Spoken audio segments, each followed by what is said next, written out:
these big meetings. We have HACCP meeting, PRC meeting, all of these. And sitting those meetings, these people would always start talking about sales and marketing and branding and all. And they would forget about all the production and compliance issues we were having. Okay, I'm a QA compliance. I'm sitting here, I'm telling you problems. Are you only going to listen when CFO inspector or auditor would walk in? You hired me, you're paying me, so let me help you before it goes on the report.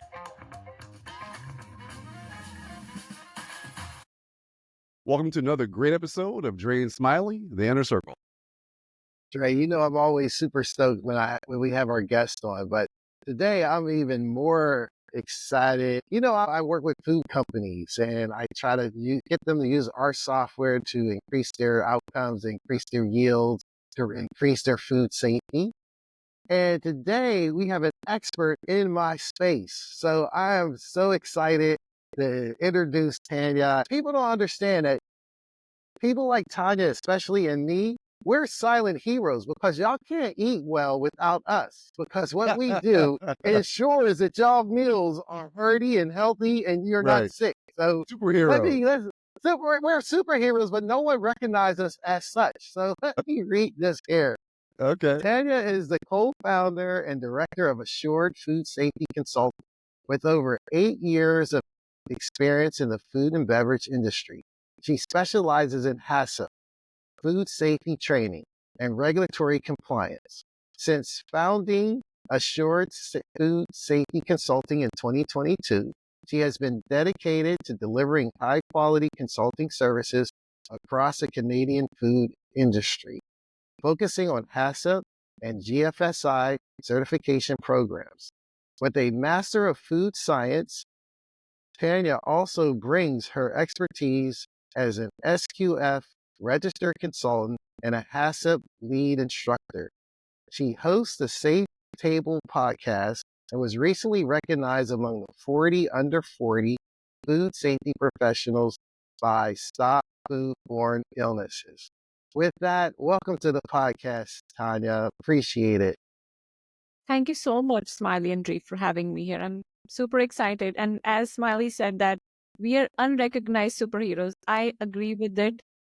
This is the reason I started the podcast because, when you're sitting in a meeting, there are people talking about marketing, branding, sales. They're important to run a business. But if your food is not safe, no matter how much branding and marketing you're going to do, people are not going to buy it, right? If I will get something if I get sick by eating something, one food, I don't think I'm going to go back to that brand and just buy that and feed myself or feed my family with that brand. So we are superheroes. We are not that recognized and we have to raise our own voice sometimes. We are here too. When I talk to people on the plane, I say, because I come from the pharma industry and the medical devices, it's like, well, that's good when you're sick. But everyone on the planet is trying their best to eat 3 meals a day. Even if they're healthy or not healthy, they want to eat 3 meals a day. That's just human nature. So before we dive into it, can you explain some of the terms to our audience? For example, HACCP, hazard analysis critical control points, GFSI, SQF. If you could just define that in layman's terms, just so everyone can understand your awesomeness when we start to dive into it. Sure. So HACCP is basically, as you said, hazard analysis critical control point. It's a food safety plan where you recognize all the hazards in the food and then you implement the control measures according to each hazard. So there are different type of hazards like chemical, physical, biological, and every food product have its own type of hazard. They are not there are hazards that could be same in different product categories, but biological hazards, chemical hazards, they are mostly different and change according to the product category. And then you have to make sure as a food business that you have controls in your plan so that you are saying that, okay, we have identified hazards, now we have these controls, and now we are making sure that with these controls in place, we have reduced or we have eliminated all the hazards from our food safety, from our food product. So that's HACCP. And then when we talk about GFSI or SKF or BRC, they're all GFSI standards. So they are bigger, like higher food safety standards. They have their own food safety codes, which industry is implementing. They follow as a guideline, and they have their own benchmark. So if you want to get SQF BRC, they have their own certain set standards that you have to follow to ensure that your product is safe. You get those certifications, and also another thing is, you with those standards you can sell your product to bigger retail store. Like that's the goal for businesses. That okay, if we have certification, we can sell to Costco, we can sell to Walmart, Loblaws, all of these bigger chains. But if you get HACCP, you can go to like smaller independent grocery stores. It's easier way to farmers market and all of that. So this is the purpose of having HACCP and then bigger GFSI set standards. That is awesome. Thank you for that overview. And before I turn it over to Andre, can you explain that you have a master's in food science? Where did that come from? Were you a young person and you said, you know what, I just want to study food? Or did you have a food experience, positive or negative, that says, you know what, it has to be better, or I want to learn about this, I'm going to just go get my formal education in food science? So this is when I was in India. I moved to Canada in 2016. This is when I was back home. I did my graduation and I was looking for jobs. And I was always passionate about teaching. I always wanted to go into teaching. And then there was one of very renowned universities back there, and they had this requirement for masters. So I thought, okay, if I'm going to do masters, I can teach this food science course in the future in this university. So that's why that was one of the reasons that I took masters in food science. And also I did one of the amazing projects on plant stresses on plant with abiotic stresses. So we used to put a different type of categories of plants under different type of stresses, like more water, more heat, different pH, to see how plant behaves. And when I started doing that, it was different type of food categories, like we had parsley, cilantro, and those were all just playing around with the food product. And that was also one of the reasons that I wanted to do my master's in food science, because I was curious more about food. As you said, we everybody want three healthy meals, and this is, we all are working just for food, right? Of course there are other things, but food is the primary, like home food, like those basic things. So this is our basic necessity, and that's why it's important to have it safe around Sure, us. sure.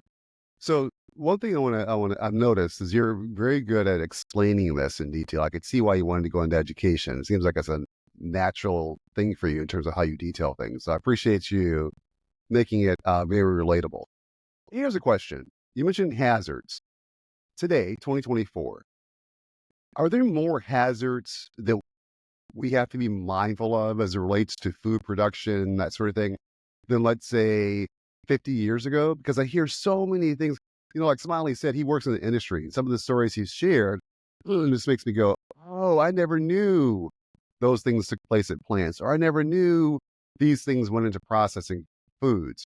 So 50 years ago, do these same types of hazards exist? Are we getting worse at food production? And so is that why we have to be more mindful of the hazards? Or are we using more chemicals now than we did before? And that's why we have to be mindful of the hazards? Break that down for me. It's a very unique question. Thank you. So if I compare it with years and years ago, when NASA asked Pillsbury Company to develop HACCP, they only had three principles. And now after, I think, 1996 or 97, they had seven principles and then more hazards. It definitely changed with time. You know how humans have, what we have done to the earth. We all know that, right? And all the genetically modified food, they all came along with it, correct? Then we had a different type of allergens and radiological hazards. These are the hazards. I've Biological, chemical, and physical, they were common and they were always there. Of course, there were less and more identification, than humans are learning, more research, and then we're learning with time. But allergens is something that I feel like I'm seeing more from past 10 years. Different, like we are becoming more sensitive to, especially gluten. Can you imagine, when I was in India, wheat is our staple food. I moved here to Canada. It's been 8 years. Now, food that was staple to me, I'm becoming sensitive to it. The dairy, I used to drink 2 to 3 glasses of milk every day as a kid back home. When I moved here in past 2 to 3 years, now I'm becoming sensitive to lactose. So I feel like we are adding a lot of chemicals like preservatives, additives, processing aids in our food that is definitely becoming more hazard and affecting our human. And another thing is, with biological hazards, you see immediate effect on people. You eat something with listeria contaminated salmonella, you would have symptoms what in 3 hours, 4 hours, 12 hours. But when you're having something with more chemical hazards, such as extra food additive that you're not supposed to have it, you will always have a effect of it little bit delayed, a delayed effect on it. So it's still affecting humans, but you don't have an immediate effect. And with a long-term exposure, you deal with cancer and all of those diseases later in your life, but you don't realize it's somewhere coming from your food only. That and you feel like, oh, I'm eating healthy every day. It's not that healthy, because now we are adding so much stuff just to have make it more, I would say, a fancy food, not having in a similar like a raw whatever mother earth gave us, right? Or to have it more like just I would say more for branding and marketing. People are doing these and have a better shelf life so that they can keep their food product for longer shelves. And another hazard that we have even recently, I started learning when I took my first hazard course, was radiological hazards. With all these nuclear wars, and then wherever the farmers are growing crops, they are having, if those certain areas are affected and then they're growing their crops that are definitely, if the water is contaminated, it's going to affect the crop. And if you're using that particular ingredient in your product, then you're going to have really heavy metals, and that affects human body long term, our kidneys, our liver. And then we think about, oh, let's do a detox. So we have to know what we are eating, but we think about detoxing and all of the supplements that we take after. So sorry if I explained too much, That's but I good. want to, like, this is where it's coming from. Yes, there are definitely more hazards than we had years and years ago. Okay, so along that same vein, with that understanding, let's take someone like myself who, like you, has an allergy to gluten, right? So for those listening and watching on YouTube, um, what simple advice can you give someone in terms of how can I just go out and easily find foods that are less, there's less risk of hazards impacting them, and it will probably be healthy for me to eat without having to consider, well, where was this made and what kind of food is in it? I guess the root of the question is, are there foods that are better for you generally than others? If we talk about foods that our industry is making that we have in our grocery stores, of course, we have, as a customer or as a consumer, I would say, I'm going to look into packaging, right? I'm going to look into what my label says. I am expecting when I'm buying something to have a complete information on the label so that as a consumer, I can make a proper decision, right, about the food product. If we talk about nutritional and health, and of course, the food that it comes in its natural way are always going to be more healthy than than the processed foods that industry knows, we all knows. But if I'm talking about food businesses that are making, and we have all these millions and millions of product on our shelves right now, then packaging and labeling is the simplest way to go. Of course, there are recalls. Of course, companies do miss information on it sometime, and there are chances that, like, people got sick, someone got died. Recently, there was an incident this year in January 2024. There was this dancer from UK, and she was in US, and she had this Florentine cookies, and they were not labeled with peanuts and eggs. Can you imagine if you would? I have a picture of that. I have a whole news. I teach this in my course too. I use that example. So they have this cookie. In the ingredients, it says peanuts, but where it has to identify the allergen, it doesn't say peanuts. So the dancer, she was 22-year-old, and she didn't read the whole ingredients. She just trusted the allergens that says on the bottom. She consumed that. and her EpiPen didn't work and she passed away right away, Mm, 15 to 20 minutes. mm, So as an industry, you rely a lot on on the proper labeling, and that's why we always say, well, if you please don't just copy paste from other companies and they, oh, I'm making cookie, they are making cookie, I'm just gonna copy paste my maybe they are making mistake and now you're going to make similar mistake as well. So the most way of reliable having is hire someone who knows about how to do a proper compliance labeling. Let them do it. It's just one time job. And unless you change in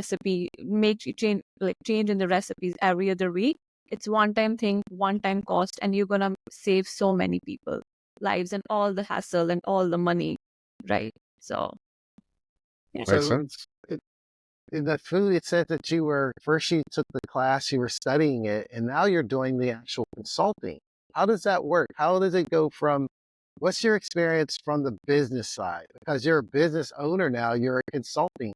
So walk us through the day of your consulting. Are you selling training? Are you helping people with recalls? We were talking about, everyone's talking about Boar's Head.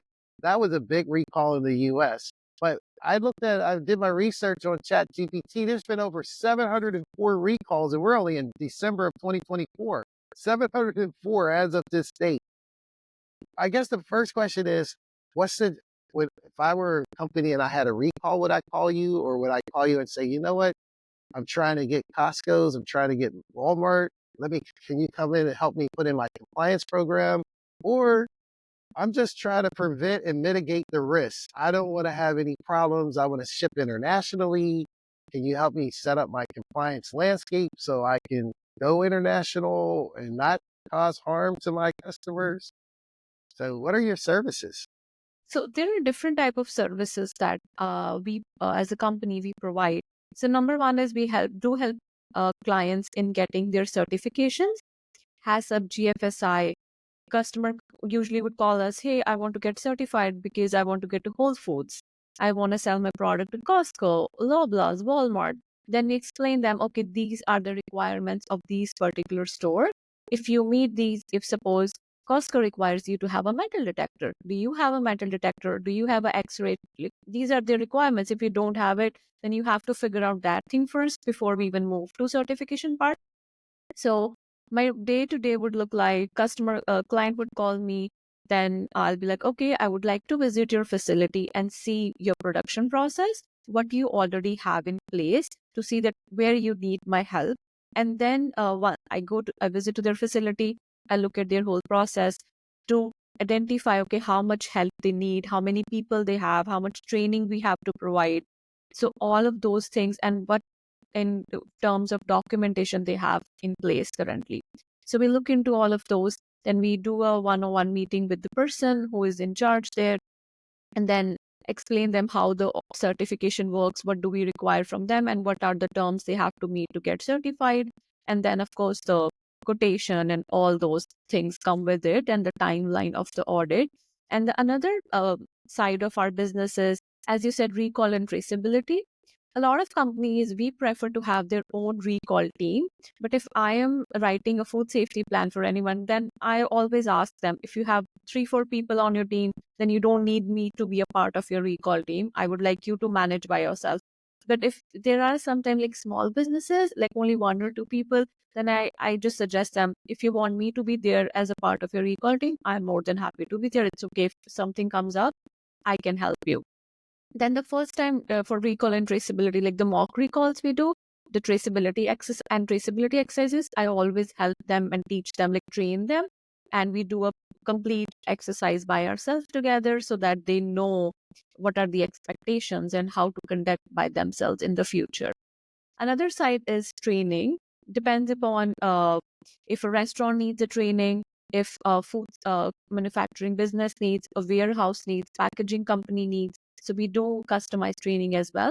Then we do HACCP certification, accredited certification course, which I teach to a lot of students. I have certified over 80 students this year for HACCP. And luckily, like I would say I'm grateful. A lot of students did get job after that. and they're working in good companies as QA. And then, of course, food businesses, they need to have someone HACCP accredited in their companies. And then another part we have is import export. If you're importing something, you have to meet just there are food companies who just import product from China, India, Pakistan, Korea, Japan, and just sell it here. They don't do anything. It's just packed product. They just sell it here. So they need import plan. If you're exporting, you need export certifications. Then you have all these other certifications: organic, vegan, non-GMO, gluten-free. So there are multiple things that we help in as a company. So you're full service. Now you mentioned that you're in Vancouver or British Columbia. Do you just focus your services in the Canadian region, or are you US and Canada, Mexico? Are you global, or are you just in? I'm just one tiny person, Oh, right? you're Like, one person. Oh, the way you spoke, I thought it was an I army was of the you guys. It's team. just I thought you're she a had a team of team. one. Yeah. You're a team of one. Awesome. So you're growing. I do have a business partner, but Oh, okay. I'm I'm sorry. I'm a more of a active person working. She is more of a remote person working at the back end. So I'm we I do help companies. I help small, very very small business in USA. I'm definitely looking to expand, but as I said, I'm one person doing sales, marketing, social media, everything. But this year, I'm definitely looking. So I'm putting out this in world, manifesting that I'm looking to definitely hire few people in my team, adding them, and see if I can expand in US, starting maybe from, I don't know, California, Washington. I don't know. I don't have plan for that yet. Depends on if I get a good project and a good consultant that I can work with. And then within Canada only, I have worked with 3 to 4 different provinces, states. So I'm looking for more people to work with me. But only thing is, it's really hard to find good people nowadays. Like, it's just too hard. I don't know. It was never that hard earlier when we were, but now I feel like it's people have more of the requirements than you can give them, right? So let's see. Still working. So you're transitioning. Your challenge is, it seems like it's the scaling that you Yeah. can do it. It's cloning yourself, having multiple of you that you can go out to force. So from a ideal customer, ideal prospect, because you discuss restaurants, you discuss manufacturing facilities, you discuss retailers, import exporters. If you had that nirvana customer, that would just be best ideal candidate for you and your services to help you get to that next level. What was that customer profile look like? Would it be a Vancouver-based seafood company that's growing and expanding, and they need someone to head up their, not head up, but outsource their compliance? Because could they outsource their compliance to you? And it's just like, I'm going to manage their 50 locations around the world as they import, export seafood, and that'll help me get the momentum to figure out, I don't know, what would be your ideal prospect? In that case, there are a few companies that we're currently handling like that, and they're mostly we work with them on quarterly basis. So we have they have 2 to 3 facilities. So we go there every quarter. We choose pick different facilities. We have built and implemented their food safety plans, and now after the certifications, we are only responsible to maintain them as well. They do have their own QAs on site, but they're only responsible to do day-to-day tasks and filling up the records. Then I have to go in there. I'm responsible to make sure that all of their tasks are done according to their scheduling, and they are like water testing, all of the product testing and shelf life, any swabbing, whatever they have to meet the requirements for the next year audit, they're already on their path. And then if they have in between any CFI or any customer complaints or any traceability, so I help in all those as well. So I would love to work with more companies like that on a fixed, because it's easy and your schedule is done that, okay, I have to visit these facilities. Then you go meet their QA on site, do a tour, create a report, verify their records, and then yeah, you're good to go for you're ready. But you know what I have seen? If you're not doing this, you're not prepared for your next audit, and then you're just worried, you're anxious, and then you're putting all of that your stress on your consultant. Do this, do some magic. But we can't do a magic. We can only help. And that's why we always tell you when we come first time that take your time, take 3 to 4 months, prepare yourself, start doing it and build a culture. Start doing it every day. Make it a habit. The way you set up your production machines in the morning, doing pre-op should be a part of it. It just only take 15, 20, 30 minutes, not more than that. So having it a food safety culture part of it, it's health consultants and then food companies also as well. But that would be my ideal client, having, if even if they have one facility, let us come on site on a quarterly or monthly or even semi-annually basis, and let us help you before you have your next year audit, and make sure that it's part of your people's routine by doing that, and not just you're doing it because it's audit. Dre, I'm just saying, I got the chills when she was speaking because 100%, 2000% of everything Tanya just said is exactly what I do with my software. When I go, we talk about pre-ops, we talk about metal detectors, we talk about swabs. So any of our listeners who's listening to the Dre and Smiley who wants to know what does Smiley do, Smiley does exactly what What's she to just describe? described, 100%, but I do it with software. And my first part of my presentation is a pre-op sanitation inspection. And then I go into a metal detection, and then I go into an SQF program. And it's all digitizing the records. And the thing I say at the end is, this is to mitigate and to make you audit ready all the time and mitigate the risk of a recall. She just summed it all up. So I'm just like chilling. I'm telling you, I get super stoked when I have someone in my industry because, once again, no one knows how awesome she is, because people say, well, I'm a doctor, I saved this person. No, she saves a whole industry. Anyone who eats the food that comes into contact with her, she's saving them. She's having an impact on everyone's lives who eats the food that she inspects or You know, creates the program for. it's interesting, Tanya, as he's sharing that, you can tell his passion. Oftentimes when he's sharing, as you were speaking, I was like, oh, this sounds really familiar in terms of the things that Smiley has shared with me.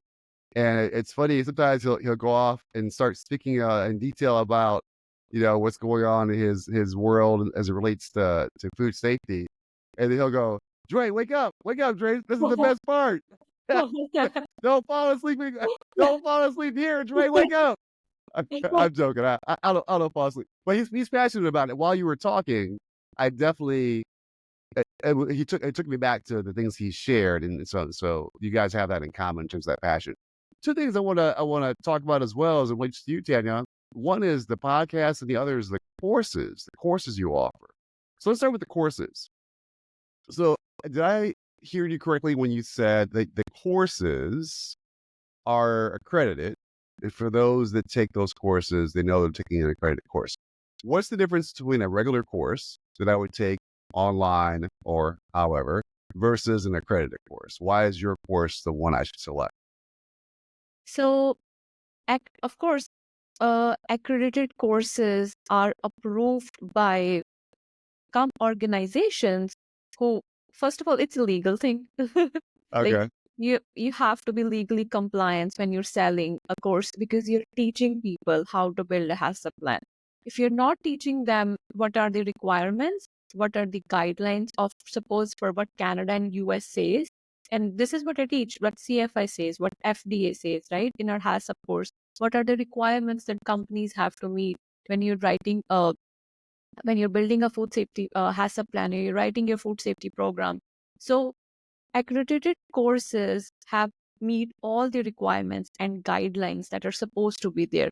If I'm buying a course for someone who doesn't know what can I do, like go on just chat GPT and create a course, chat GPT would only give you an information on what is on the basis of maybe the whole world, or what they know, or what research paper or articles they can find, and then they just combine it, and then that's what they put it into words.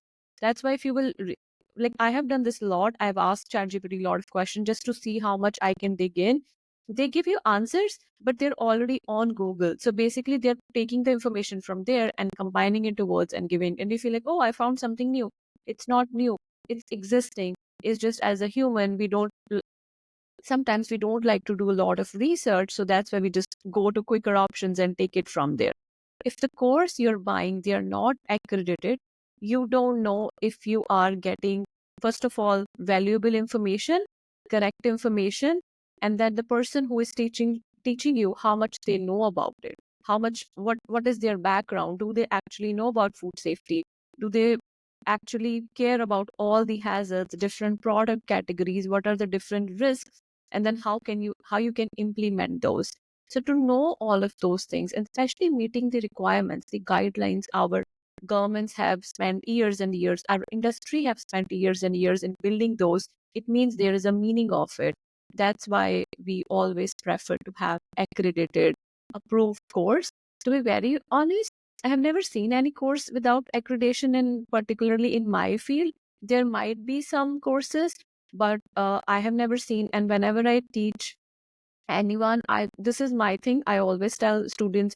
Sometimes they're like, "Oh, your course is expensive." So I always tell them, it's because I am teaching for 14 hours. For 2 days, I teach this course myself. And that's why it is a little bit pricier. But I know the value I bring, and I know the worth, and I know that I'm going to share insightful information, all the real world examples, and not just making up scenarios. What if this happened? What if this happened? These things have already happened that I share with you. That's why that's why the accredited courses are more valuable, because they have a real world examples within them, and not just creating scenarios and people were, okay, what if this happened? Oh, so it didn't happen, it might happen. But when you know it happened, I'm not sure if you guys know about maple leaf listeria outbreak happened in 2008 in Canada. It took lives of so many people. And after that CFI FDA, they got so much strict with regulations, and HACCP was definitely a part of it worldwide after that, but it was bad. And that's why if you are not accredited, you don't know all those real case scenario, like real life examples that actually happened. I don't think so. People were selling it without accreditation, without approval, how much they understand actually what the accredited course means. Makes sense. Makes sense. So it sounds like your course is a live course. So when they sign up to take it, they're actually meeting with the structure virtually. Is that correct? Correct. Yes, I teach this course virtually, and I'm definitely looking forward to have my classroom one day. But I feel like it's more of a digital era, and people prefer to Sure. take it, virtually sit on their couch and have it from home. So Yeah. yes, I'm teaching it virtually. And how can those that are interested in taking the course, where can they go to learn more about it and sign up for it? It's on our website, www.assuredfoodsafety.ca. So we'll go there, go under the tabs of courses, click on HACCP course, and you will see my calendar there, and they can book it from my calendar.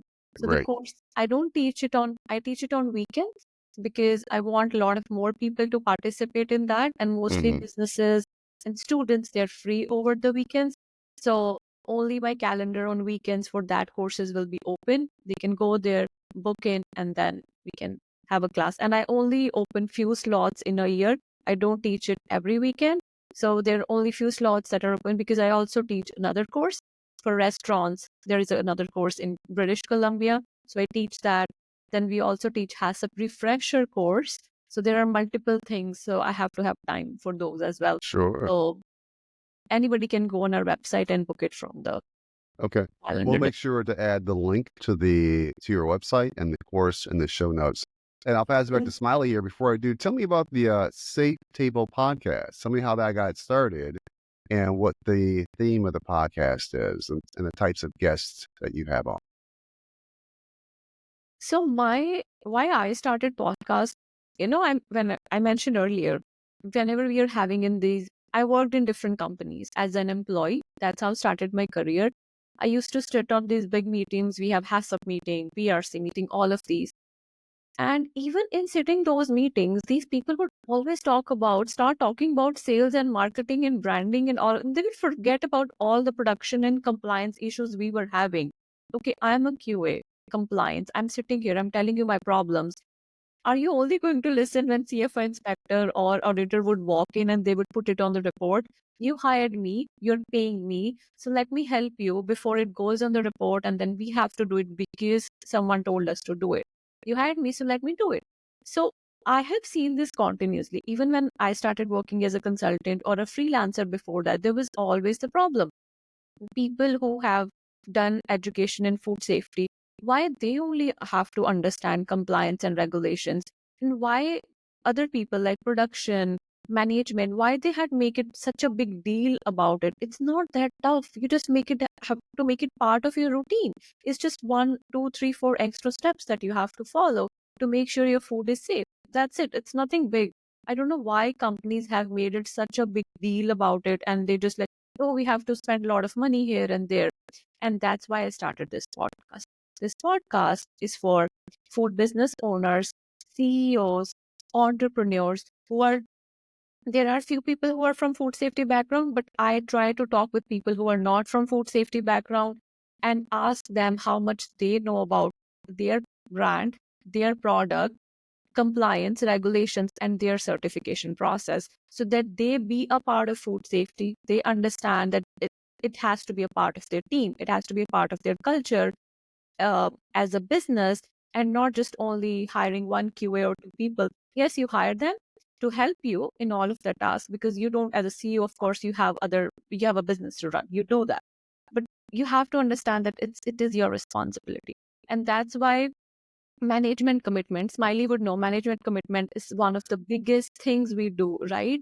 When we are doing our trainings. So that was the main theme of it. I wanted business owners to come and talk about food safety, so that it just goes like, okay, everybody understands now. We have to be a part of it together to make it more simpler, rather than just taking it as a stress all the time. I love that. So it sounds like what you're saying, just to kind of summarize that, is that in the very near future, Smiley should expect an invitation from you to be on the podcast. Done already. It's done. I'm always looking. You both are Oh, in. you're so sweet. I would love to be on your podcast. Thank you. Thank you very much. Well, before we move into the final four, Tanya, please tell us, is there anything we should have asked you that we didn't ask you that you wanted us to ask you on the podcast? Or anything you want to share that we didn't discuss before we move into the final four? No, I think we touched a little bit of everything. We discussed about the courses, services, and customer base, right? So I think I'm good. Thank you. Awesome. Well, All right. for the first final four question, what is the greatest compliment you've ever received and why? This has actually happened last night. Can I read? Please. Yes, Can I read it? please. I Yeah. was talking with my husband. He was cooking, and I'm like, oh, I'm so happy someone messaged me this on LinkedIn. This is from Guy Tej. He's in United States. He messaged me, "Hi Tanya, this is Tej. I'm a graduate student in food science program with the food strong passion towards food safety. You are the reason I started podcast about food safety. Wow. I'm eager to learn more from you. Looking forward to staying connected." So this is, I Nice. really felt it last night because I don't know him. We have never connected. We never had it. This was the first random message I just got from him, and it made my, I would say, whole year. Yeah. That's Awesome. great. That's great. One thing Yeah. that's nice about stuff like that, me and Smiley, we have some experiences like that from time to time. You never know how you're impacting people. We do this for the love of it. We really enjoy connecting with people. And then we have that random person send you a text like that. It's like, oh, it's, they enjoy it. They're getting something from it. And then you realize that the things you're doing are so important. You're Yeah. going in the right path, and Right. it's just do it. Don't think about the result. I think as a human, we have that mindset that we start looking for more results, but just let it go. Just go with Sure. this. Yes. Sure. Just do it. What's the biggest risk you've ever taken? So, I'm not sure if you guys know about this. So, I worked in a CFI as a food inspector for a year, and I was told not to quit a government job. Of course, it was a good salary, but I don't know. It was very monotonous for me. It was not challenging enough. You know how, as a food inspector, you just go on site, find mistakes, like, of course, help companies. That's why there you are. But you're writing report. It wasn't challenging. Before that, I used to work in a as a HACCP coordinator in a ready-to-eat poultry plant, which was a higher risk. I had to deal with Listeria, CFI, Domino's, Papa John's, Costco, BRC, all of those big. And I was part of those audits, leading them. and it was very challenging. So quitting CFI was very difficult when I was moving back to private again, because CFI, like a government job, was a very safe space, and you are simple. You're working 9 to 5. You come home, you relax. Nobody's calling you, message, texting you. You can have your work-life balance, spending with your family, and all of that. But of course, I took a risk, because private, they can fire you anytime they want, and I have seen a lot of people getting fired in my life as QA. So getting fired, and then all the daily challenges, and then you have to work after hours too, sometimes early morning, sometimes late nights. So quitting that job was, of course, definitely a risk. And then when I started this consulting company, I was told many, many times, you're so young. And I still get that when I go to clients, oh, you sure you're a consultant? Like, yeah, I'm 32. What do you mean? Like, you can see my portfolio. I've done this before. So that was also something. It took me a lot of time, because the consultants I have, if you would see around me, they're like in their 50s, 60. So they have 25, 30 years of experience. And I'm not even that old yet. So it's hard for me. I got scared in the beginning. Okay, I might not even get business, because people are not taking me seriously. They think I'm very young. So that was also a huge risk for me, to leave everything and just jump into this and do this to create my own pathway. How? We're so excited you're doing that Yes. because you know what? It's amazing. So here's one. The third final four question is alive or dead, who would you like to spend 24 hours with and why? Anyone. I think Donald Trump. I just Donald want, Trump? I want I have heard, and okay, I'll be honest with you, I don't follow that much of politics. So I recently started doing that, because whenever you sit these with the companies and businesses, they talk about politics, and then I used to feel like, okay, I'm dumb, I don't know. So I'm like, okay, I have to listen, start understanding, look more news. So I started doing that. And then everybody says that he's a freaking good businessman, right? So I just want to spend a day with him and see what he actually does. Like, what is his mindset? What is his routine?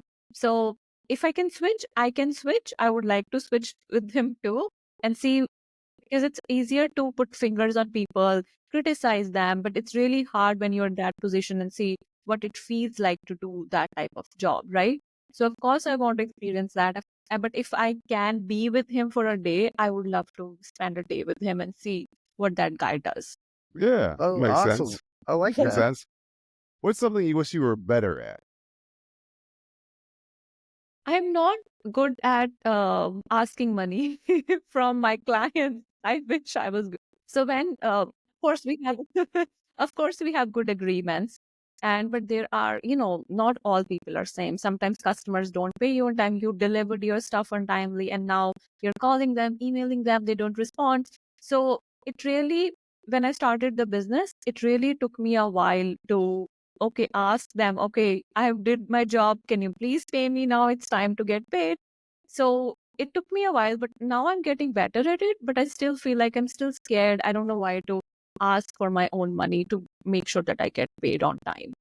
But of course, we are making some changes in the agreements to make sure my agreement is strong enough, so that customer knows that they have to pay me upfront, and all of those changes, that I'm slowly, all the mistakes I did, and I'm learning from them and making the changes. But yeah, it's hard for me to ask for my own money to people. No, I don't like it when companies bully little people who are not little people, but people who are starting out, small businesses. But if you could think of a clause like this and say, if the terms are net 30, say every day after net 30, it goes up 2% per day. Then they'll look at that and when they sign it, they're like, oh, you're paying me money for being late. So they'll learn to stick to certain things like that. They'll pay you timely and fast because your time is worth a lot of money as well. And they Yeah. can afford to float. They're trying to make you float and they know you're one person.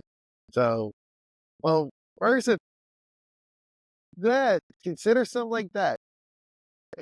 And talk to some of those sales guys because those sales guys that they're always about getting their commission, so they know the tactics to convince people to pay. So like, cool. Well, I just want to say I'm super excited to have you here. Thank you for sharing your time with us this weekend. And just like I said, your friends who are in your space, the ones you're training, the texts you just received, they're superheroes. They're silent superheroes in this quest to keep the food supply safe for all of humanity. Thank you. Thank you. Yeah. Thank you. Thank you so